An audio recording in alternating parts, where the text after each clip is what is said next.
자, 우리 하나님의 말씀 보겠습니다. 창세기 50장 19절에서 21절 말씀입니다. 창세기 50장 19절에서 21절 말씀까지. 자, 우리 다 같이 함께 한 목소리로 읽겠습니다. 요셉이 그들에게 이르되 두려워하지 마소서, 내가 하나님을 대신하리이까. 당신들은 나를 해하려 하였으나 하나님은 그것을 선으로 바꾸사 오늘과 같이 많은 백성의 생명을 구원하게 하시려 하셨나니, 당신들은 두려워하지 마소서, 내가 당신들과 당신의 자녀를 기르리이다 하고 그들을 강독한 말로 위로하였더라. 아멘. 우리 옆에 분들에게 우리 인사 나누겠습니다. 네, 참 잘 오셨습니다. 네, 이 시간 성령 충만한 시간 되길 바랍니다. 시작. 네, 네. 이왕 왔으니까 기도하고 가셔야 되겠죠? 예. 자, 하나님의 말씀 제목입니다. 따라합니다. 선으로 이끄시는 하나님. 선으로 이끄시는 하나님이라는 제목으로 이 시간에 말씀을 전하고자 합니다. 우리 여러분, 2025년도 12월 마지막, 그죠? 마지막을 향해 가는 이 시점에 놓여져 있습니다. 이 시점에 다시금 이 한 해를 한번 돌아봅니다. 이 발자취를 한번 돌아보죠. 여러분, 우리가 하나님과 함께 걸어온 시간들, 여러분 기억하십니까? 기억나시나요? 안 나시나요? 모르겠습니까? 예. 하나님이 어떻게 우리와 걸어오셨는지 생각해 보셨습니까? 예, 생각해 보십시오. 자, 신명기 8장 2절의 말씀을 보면 핵심적인 단어가 나오죠. 뭐냐면 한번 따라해 봅니다. 기억하라. 기억하라. 예. 무엇을 기억하느냐면 지금까지 하나님께서 이스라엘 백성들을 향해 해오신 그 발자취를 기억하라.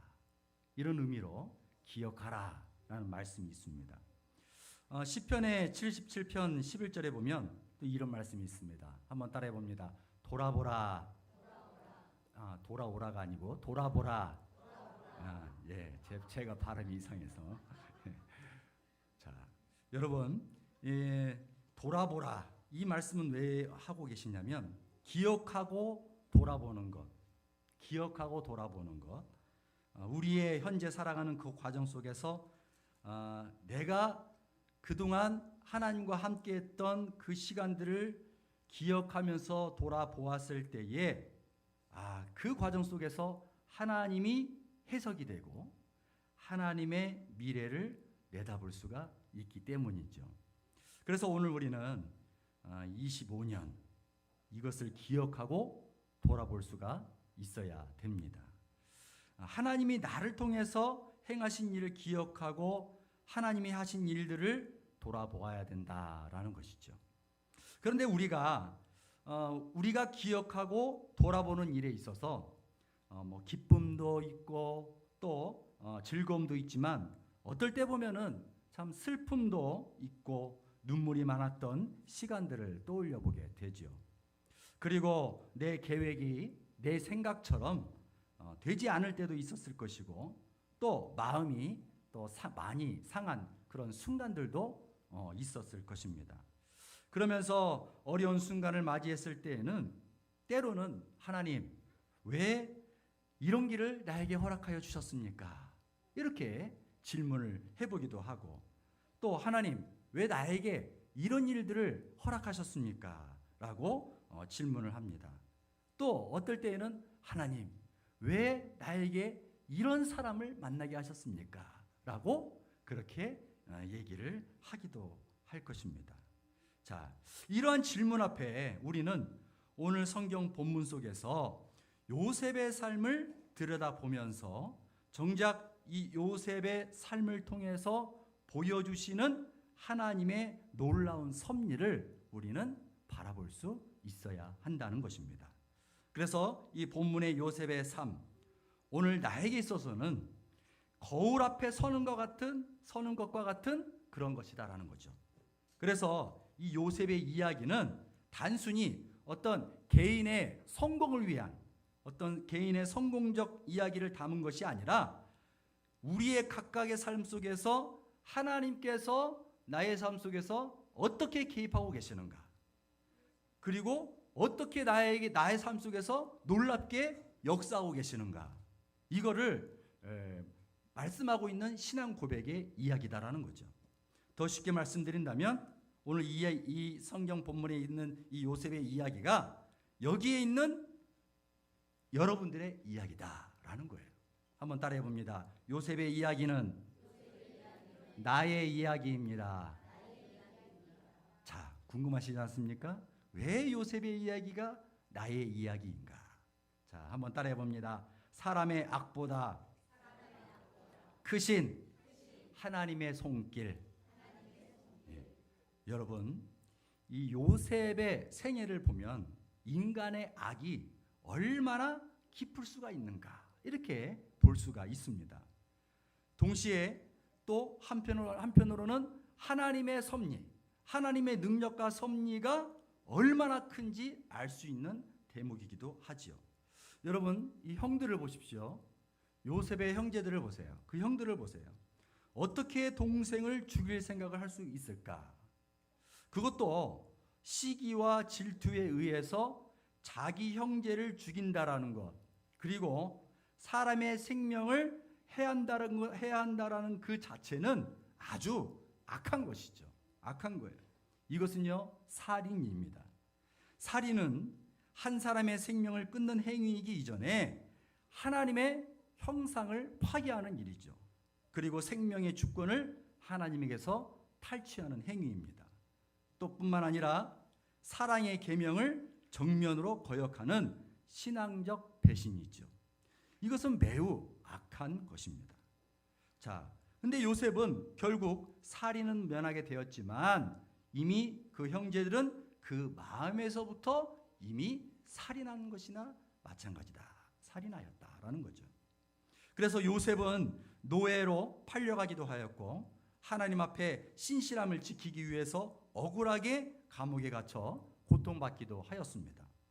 그런데 여러분, 이렇게 악한 것을 요셉의 고백에서는 이렇게 이야기를 하고 있다는 거죠. 오늘 20절 말씀입니다.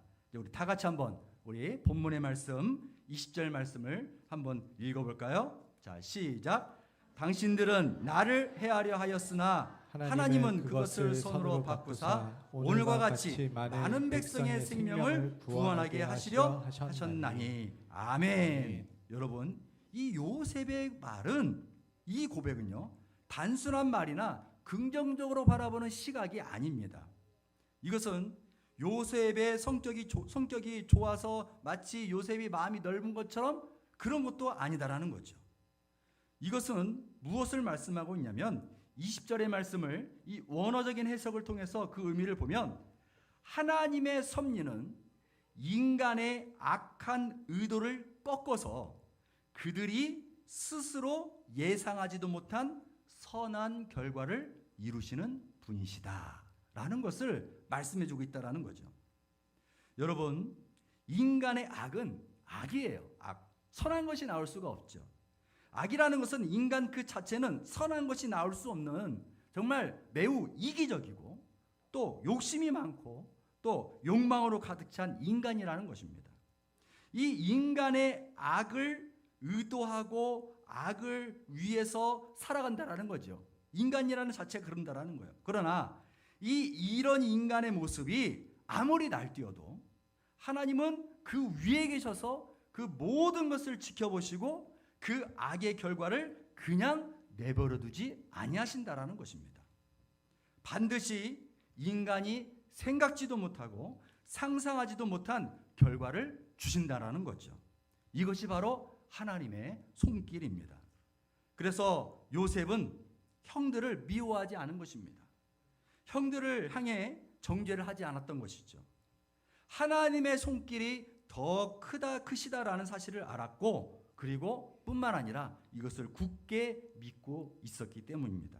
그래서 요셉은 하나님의 손길을 보면서 마음을 열어 화해의 길로 걸어갈 수가 있었던 것입니다. 저는 이 개인적으로 참 요셉을 보면서 참 이 대인배의 믿음을 가졌다, 이렇게 생각을 해봅니다. 이 모든 일을 하나님이 하신 것은 당연한 것이지만 그래도 이 요셉의 마음이 이렇게 대인배의 믿음을 가지게 되었던 것이 그 험난한 고통 속에서도 하나님의 놀라운 손길을 굳건히 믿고 있었다라는 그것이 바로 참 놀라운 믿음의 고백이었다라는 것입니다. 그런데 여러분, 이 요셉이 총리의 위치가 아니더라도, 만약에 이 총리의 위치가 아니더라도 요셉은 충분히 형들을 용서할 수 있었을 것이라 저는 그렇게 믿고 있습니다. 왜냐하면 그동안 요셉이 겪어온 고통의 순간에서도 하나님을 끝까지 붙잡고 있었기 때문이죠. 이것은 의심할 여지가 없는 것입니다. 그런데 여러분, 이 시간에 더 놀라운 사실이 뭔지 아십니까? 더 놀라운 사실을, 그것이 뭐냐면 바로 이 믿음이 바로 오늘 우리에게 주신 믿음이라는 것입니다. 따라합니다. 나에게 주신 대인배의 믿음, 나에게 주신 믿음이라는 거예요. 그래서 하나님은 나의 삶 속에서도 동일하게 역사하신다. 여러분, 올 한 해에도 우리 각자에게 정말 이해되지 않는 순간들 한번 떠올려 보셨습니까? 어떻습니까? 올해 그 순간들이 얼마나 많이 있었습니까? 그죠? 누군가에게 상처받았던 순간들, 억울했던 말과 그 여러 가지의 관계들, 그리고 진짜 열심히 했지만 결과가 나오지 않았던 그런 순간들, 진짜 열심히 했는데 어느 누구도 알아주지 않아서 고통의 눈물을 흘려야 했던 그러한 순간들, 참 얼마나 많이 있습니까? 집에서도 아내가 알아주지 않고, 남편이 알아주지 않고, 자식이라고 해도 알아주지 않고, 어느 부모도 나를 알아주지 않고, 그나마 교회 가서도 좀 위로 좀 받으려고 했는데 교회에서조차도 힘들기만 하고 고생만 더 하고 알아주지 않고 외로운 마음 있을 때가 얼마나 많이 있습니까? 이유도 모른 채 흘렸던 그 많은 눈물. 그러나 여러분, 그 모든 순간에서도 하나님의 섭리는 멈추지 않는다라는 거예요. 하나님의 섭리는 멈추지 않는다. 우리가 무너진 곳에서 하나님은 우리를 붙드신 거예요. 마음이 혼란한 가운데 있었어도 오히려 나의 연약한 마음을 단단하게 세워주셨다라는 거죠. 낙심 속에서도 믿음을 잃지 않도록 우리를 지켜주셨다라는 거예요. 그래서 지금 이 시간에도 여러분들이 이 시간 나와서 기도할 수 있는 것도, 이것도 하나님의 은혜가 아니고 무엇이겠습니까? 여러분, 혹시 살면서 하나님의 손길이 느끼지 못한 순간들 있습니까? 없습니까? 있어요? 있는 것 같아요? 긴가민가? 아닌가민가? 그런가요? 예? 저만 그런가요? 예. 하나님이 살아계신다면 왜 나에게 이런 고통의 순간들, 이런 고난의 순간들이 있는 것인가? 하나님, 저 진짜 어떻게 하죠? 이제 마지막입니다. 이제 마지막이에요. 저 이제 끝입니다. 이제 그만하랍니다. 몇 번이나 마음속에서 이리 갔다 저리 갔다 하는지, 그죠? 이 인간, 저 인간, 그 인간, 저 인간 꼴 보기 싫어서 나 그만하랍니다. 내 마음이 도저히 안 되겠습니다 하면서 모든 것을 내려놓고 싶을 때가 있습니까? 없습니까? 있죠.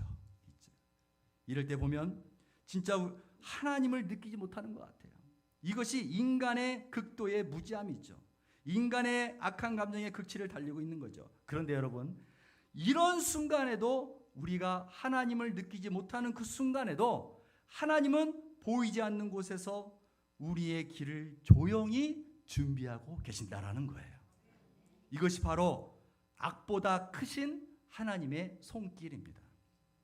그래서 여러분, 오늘 본문이 의미한 대로 하나님의 섭리는 인간의 모든 악보다도 더 높고 더 빠르고 더 강하다라는 거죠. 그래서 우리는 두려워할 이유가 없는 것이죠. 사람의 악 때문에 흔들릴 필요가 없다라는 거예요. 왜냐하면 하나님은 이미 그 모든 상황 위에 계시기 때문이고 결국에는 선으로 이끌어 주시기 때문입니다.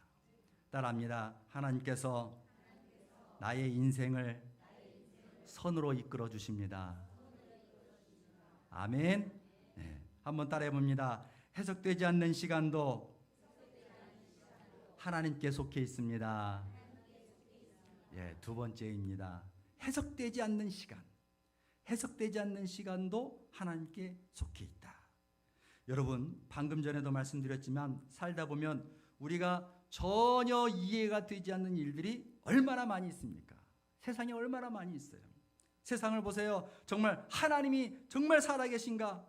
어떻게 저런 인간의 악한 무도함을 지켜만 보고 계신 것인가? 이런 생각이 든다라는 겁니다.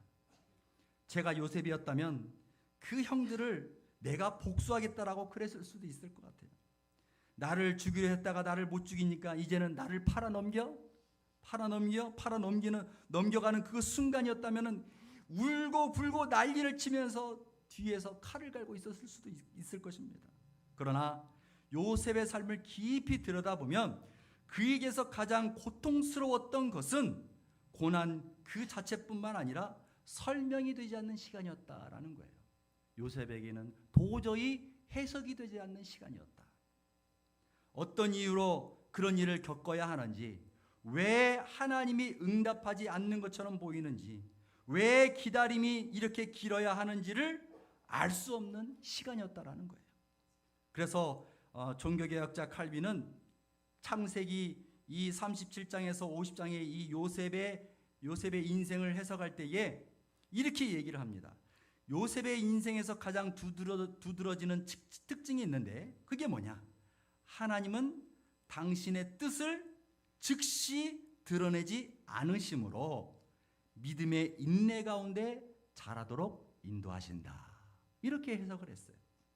그러니까 하나님은 당신의 뜻을 그 즉시 드러내지 아니하신다라는 거예요. 그러니까 우리가 해석할 수가 없어요. 인간으로서는 우리의 머리의 지식으로는 도저히 해석할 수가 없다라는 거예요. 그런데 보세요. 왜냐? 그 시간은 그것은 바로 믿음으로 인내할 수 있는 시간이기 때문이라는 거예요. 믿음으로 인내할 수 있는 시간이다. 한마디로 이 말은 해석되지 않는 그 시간 자체가 나의 믿음이 빚어지고 있는 시간이었다라는 거예요. 나의 믿음이 빚어지고 있는 시간이었다. 여러분들의 인생 속에 해석되지 않는 일들이 있잖아요. 그럼 그 시간에 하나님은 나의 믿음을 빚고 있다라는 거예요. 여러분, 하나님께서 침묵 속에서 아무 응답이 없어서 계속되고 있다라고 생각이 드십니까? 그럼 하나님은 우리의 믿음을 지금 빚어서 만들고 또 만들고 계신다라는 거예요. 이것이 믿음의 인내입니다.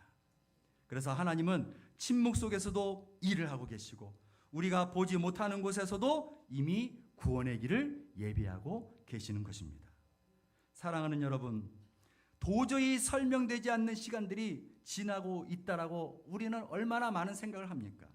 지금 하나님께서는 여러분들의 믿음을 인내로 빚고 계신다라는 사실을 잊지 마시기를 바랍니다. 여러분, 우리가 살다 보면 가장 잘 다듬어지지 않는 부분이 있어요. 뭘까요? 우리의 인생 속에서 가장 다듬어지지 않는 부분, 그게 뭘까요? 뭘 것 같아요? 한번 따라해 봅니다. 성품. 네, 성품이에요. 성품. 그죠? 네. 여러분, 성질 어떻습니까? 성질. 네? 그놈의 성질. 그죠? 이놈의 성질, 이놈의 성깔. 참 너무 더럽지 않습니까? 그죠? 예. 안 그런 분들 손 들어보세요. 예? 없잖아요. 그죠? 어느 누구나 성품이 제대로 다듬어진 사람이 없어요. 다듬어진 사람. 저도 마찬가지예요.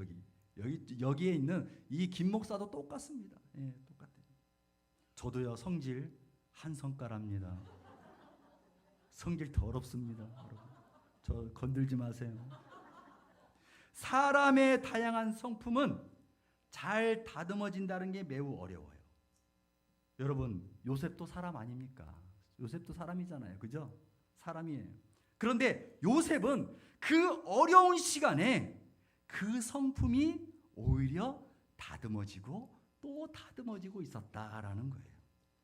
노예로 팔려가서 일했던 그 시간, 또 감옥에 놓여져 있었던 그 시간, 그리고 자신이 가족에게서 버려져서 외로웠던 그 수많은 시간들, 그러나 그 시간들을 하나님은 요셉의 마음을 다듬는 그런 시간이었다라는 거예요. 여러분, 지금 한번 솔직히 한번 말해 봅시다. 솔직히 얘기해 보세요. 솔직히. 거짓말하지 마시고요. 거짓말하지 마세요. 아시겠죠? 솔직히 말해 보세요. 네. 여러분, 외로우시죠? 네, 외로우시죠? 네?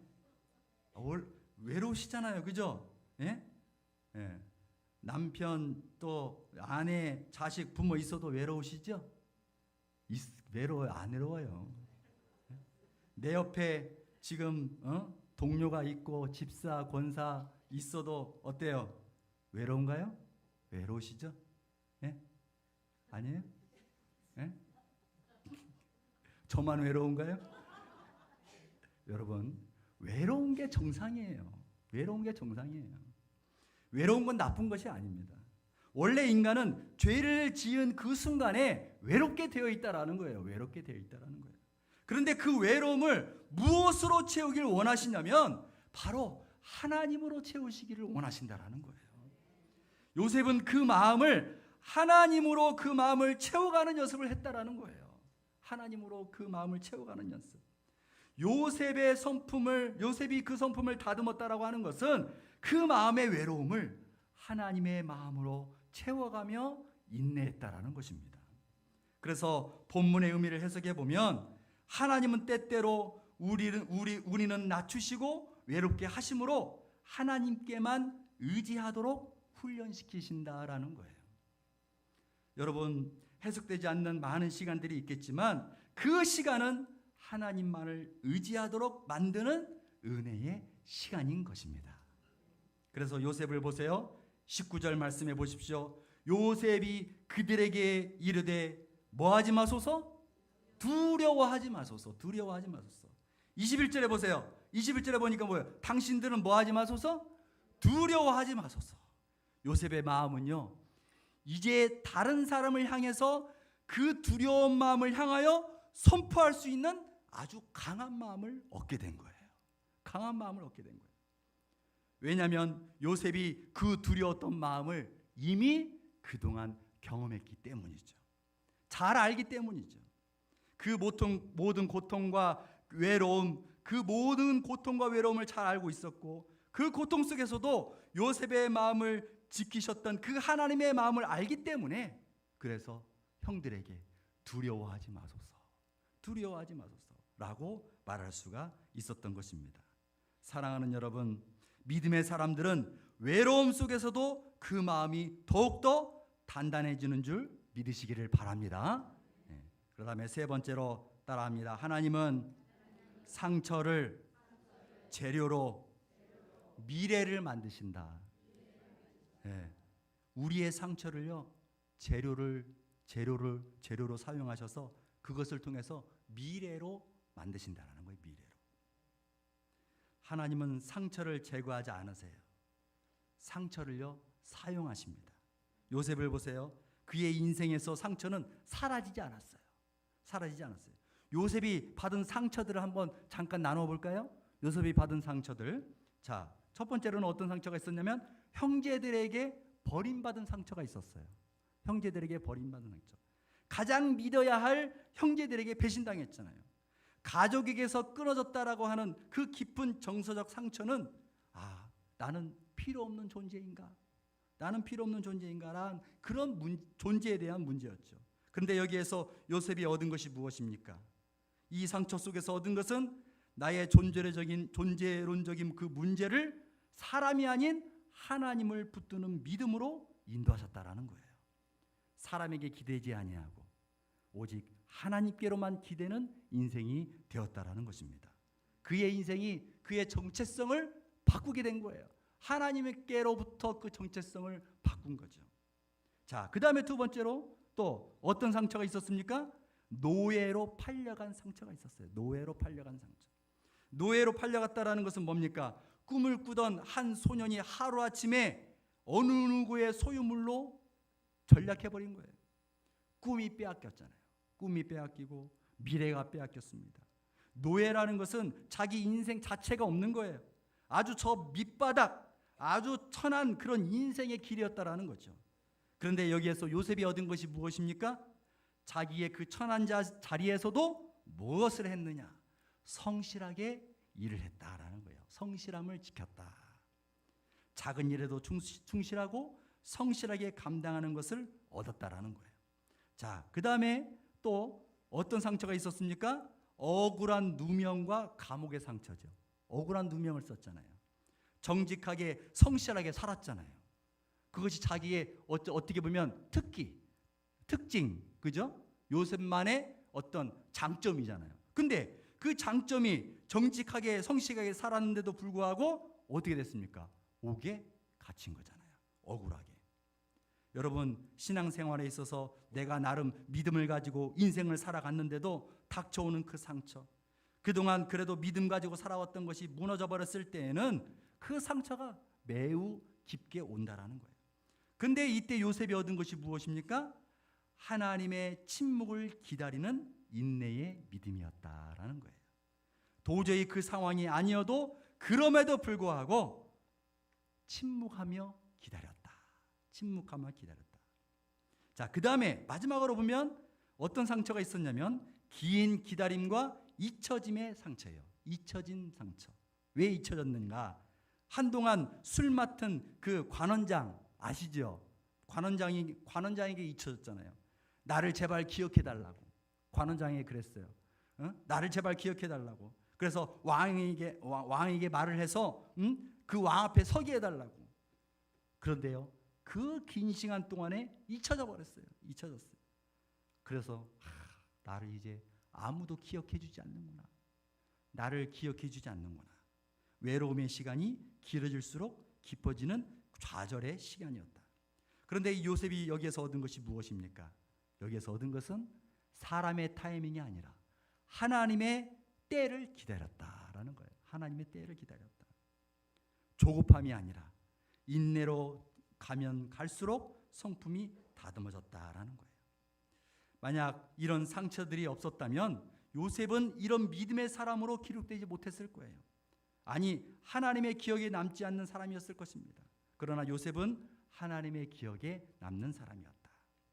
제가 언젠가 한번 말씀드린 적이 있었습니다만, 제가 고등학교 시절에 동생들과 장난을 치다가 넘어진 적이 있었어요. 넘어졌는데 하필 넘어져도 어떻게 넘어졌냐면 책장에 있는 유리가 있는 유리문으로 넘어졌어요.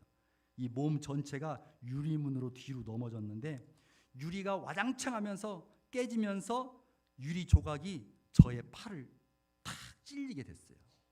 그래서 아주 깊숙이 찔렸는지 살이 찢어지면서 이제 유리 조각이 팔 안으로 들어가 버렸습니다. 그래도 그때 다행인 것은 그 조각난 유리가 몸통을 찔리지 않았다라는 거예요. 몸통을 찌르지 않고 다행히도 팔을 찔렀다라는 거예요. 그래서 병원에서 급하게 가서 보니까 이미 피부가 벌어졌어요. 벌어지고 살을 하나로 봉합하는 그런 수술을 받게 되었습니다. 그런데 지금도요, 아직도 그 상처가 있어요. 이 오랜 세월이 지났는데도요, 여전히 남아 있습니다. 그래서 그 상처를 볼 때마다 옛 과거가 떠올라요. 그 일이 잊혀지지 않아요. 그 상처로 인해서 제가 얻은 것은 뭐냐? 동생들과 장난치지 말자. 또 하나는 절대로 위험한 곳에서는 놀지 말자. 절대로 위험한 곳에는 가지 말자. 위험하면 생각을 멈추거나 그 근처에 절대 가지 않는다라는 거죠. 여러분, 우리들은요, 이 크고 작은 상처들을 안고 살아갑니다. 그런데 그 상처들이 깊이 남아 있어요. 너무 깊이 남아 있어요. 잊혀질만 하면 또 생각나고, 또 생각을 안 하다가도 또 생각나고 하는 것이, 이것이 바로 상처입니다. 그런데 이 상처를 기억한다라는 것은 나쁜 것이 아니에요. 나쁜 것이 아니에요. 어떻게 보면 당연한 기억입니다. 하지만 사람들은 그 아픈 상처를 지우기 위해서 어떻게 합니까? 피하죠. 상처를 지우기 위해서 피해요. 이리 피하고 저리 피하고 어떻게 해서든 핑계를 대서라도 그 근처에 가고 싶은 마음이 없는 것입니다. 그런데 사람들은 그 아픈 상처만 놓고 피하기만 바쁘지 그 상처를 통해서 배울 수 있었던 성숙한 믿음을 돌아보지 않으려 한다라는 거예요. 그 상처를 통해서 하나님이 나를 어떻게 만들어 주셨는가, 여기에 대한 은혜를 돌아보지 않는다라는 거예요. 아픈 상처를 피해야 할 과거로만 남겨두지 하나님이 나를 어떻게 사용하고 계시는지에 대해서 해석을 하지 못한다라는 겁니다. 여러분, 오늘 요셉을 통해서 주시는 이 하나님의 말씀은 우리에게 상처를 없애해 주시겠다라고 말씀하신 것이 아니에요. 그리고 상처를 덮어주시겠다라는 말씀도 아닙니다. 오늘 이 하나님의 말씀은 너의 그 상처도 하나님의 계획 안에 있다라고 말씀하고 계시는 것이에요. 왜냐하면 그 상처로 너는 더 단단해질 수 있기 때문이라는 것입니다. 그리고 그 상처로 인해서 그 상처를 더 높이 들어 사용하시겠다. 이것을 우리에게 말씀해주고 계신 것입니다. 여러분, 상처는 피한다고 도망한다고 없어지는 것이 아니라 상처를 하나님 앞에 맡길 때에 그 상처를 통해 놀라운 기적의 역사를 만들어가는 줄 믿으시기를 바랍니다. 결론을 맺습니다. 여러분, 2025년 올해 자꾸 오늘 꼭 마지막 같네요. 그죠? 예? 예. 다 이해 못해도 괜찮아요. 이해 못해도 괜찮아요. 눈물의 이유를 다 설명하지 않아도 괜찮아요. 괜찮다니까요. 왜 이렇게 그냥 죄책감을 가지고 사세요? 예? 옆 사람 얘기해 주세요. 괜찮아. 괜찮아요. 예, 시작. 괜찮아요. 괜찮아요. 괜찮아요. 괜찮아요. 괜찮아요. 예, 괜찮아요. 여러분, 이거 하나만은 붙잡으시기 바랍니다. 따라합니다. 하나님은 결국 나를 선으로 이끄십니다. 다시 한번 따라합니다. 나의 인생은 하나님의 손 안에 있습니다. 믿으십니까? 아멘. 네, 선한 능력을 믿으시기를 바랍니다. 하나님의 선한 능력은 놀라워요. 하나님께서 여러분들의 그 깊은 상처들을 다 사용하여 주실 줄 믿으시기를 바랍니다. 아멘. 아멘. 네, 이 시간에 우리 선한 능력으로 이 시간에 찬양하겠습니다.